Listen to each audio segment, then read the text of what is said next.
আমরা এখান থেকে উইন্ডোজ বাটনে চলে যাব, এখান থেকে ফটোশপ, অ্যাডোবি ফটোশপ 2020, ঠিক আছে। তো এখান থেকে হচ্ছে ফাইল থেকে ওপেন থেকে আমাদের ফাইল দুটাকে নিতে হবে, ছবি দুটাকে নিতে হবে। সিলেক্ট করা হয়ে গেল, এখান থেকে ওপেন, ঠিক আছে। তো আমাদের হচ্ছে ছবি দুটো ওপেন হয়ে গেছে। এখন আমাদেরকে কি করতে হবে, আমাদের যে হচ্ছে মোবাইলটা আছে এটাকে একটু জুম করে নিতে হবে। নেওয়ার পরে এটাকে হচ্ছে পুরোটাকে সিলেক্ট করতে হবে। সিলেক্ট করার জন্য আমাদেরকে নিতে হবে পেইন্ট টুল।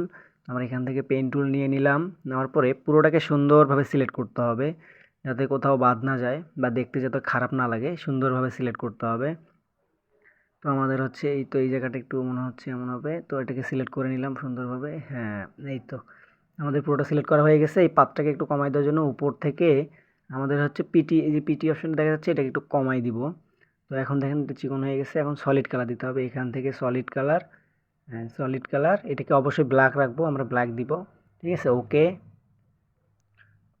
ওকে দেওয়ার পরে এখানে আমাদেরকে ছবিটাকে নিতে হবে, মাউসের লেফট বাটন চেপে ধরে টেনে নিয়ে এখানে ছেড়ে দিব, ঠিক আছে।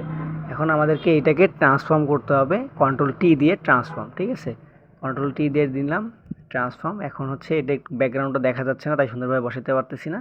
তো আমরা কী করবো, ফিলটাকে একটু কমাই দেবো, ঠিক আছে। এই যে এখানে ফিল একটু কমাই দিব, তাহলে আমরা ব্যাকগ্রাউন্ডটা সুন্দরভাবে দেখতে পাবো।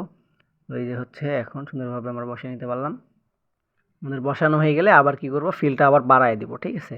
ফিলটা বাড়াই দিব, এখান থেকে ফিলটা বাড়াই দিয়ে এটা হচ্ছে আমাদের যে লেয়ারটা আছে এটাকে একটা কপি করে নিব, কন্ট্রোল জে দিয়ে একটা কপি করে নিব, কন্ট্রোল জে, ঠিক আছে। এই যে কপি হয়ে গেছে, এটাকে হাইড করে দিব। আর হচ্ছে এটাকে আমরা কি করব, ক্রিয়েট এ ক্লিপিং মাস্ক, ঠিক আছে। ক্রিয়েট ক্লিপিং মাস্ক করে উপরে যে লেয়ারটা আছে ওইটাকে আমরা এখন শো করব। করে আমরা কি করব, এটাকে পুরোটাকে সুন্দরভাবে সিলেক্ট করতে হবে। সিলেক্ট করার জন্য আমাদেরকে নিতে হবে কুইক সিলেকশন টুল।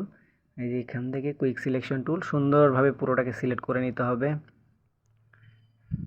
সুন্দরভাবে সিলেক্ট করে নিব, যাতে কোথাও বাদ না যায়, সুন্দরভাবে সিলেক্ট করে নিতে হবে। এই যে এখানে বাদ যাচ্ছে, এটা পুরোটা সুন্দরভাবে নিতে হবে। আপনারা এগুলো হচ্ছে পেন টুলের সাহায্যেও নিতে পারেন, ঠিক আছে। আপনারা ল্যাসো টুল দিয়েও নিতে পারেন, আমি হচ্ছে কুইক সিলেকশন টুল দিয়ে নিলাম, ঠিক আছে। আপনারা যেটাতে সুবিধা মনে হবে আপনারা সেটাতেই নিয়ে নেবেন, ঠিক আছে। যেটা দিয়ে আপনারা ভালো পারেন সেটা দিয়ে করে নেবেন, যাতে সুন্দরভাবে সিলেক্ট করানো হয়। তো এই যে জায়গাটাকে একটু বাইরে দিতে হবে, হ্যাঁ এই তো হয়ে গেছে। কী করবো, এই যে মুখের যে ভিতরের অংশটুকু আছে এটা হচ্ছে দেখা গেল যে ফাঁকা রয়ে গেছে, এটা একটু সুন্দরভাবে এই যে জুম করে নিতে হবে। নেওয়ার পরে আমাদের টিকারটা ছোট করে ভিতরে ঢুকে দিতে হবে, হ্যাঁ এই যে দেখুন হয়ে গেছে। হ্যাঁ এই যে এখন এখন আমরা কি করব, এটাকে হচ্ছে লেয়ার মাস্ক করতে হবে। লেয়ার মাস্ক করার জন্য যে ক্যামেরার মতো যে অপশনটা আছে এখানে এসে আমরা কী করবো, অলটা চেপে এটাতে একটা ক্লিক করে দিব। এই যে দেখুন আমাদের ফলাফল, দেখুন কাজটা কিন্তু অনেক সুন্দর হয়েছে, অনেক সুন্দর দেখা যাচ্ছে। দেখুন এটা হচ্ছে 3D ম্যানিপুলেশন।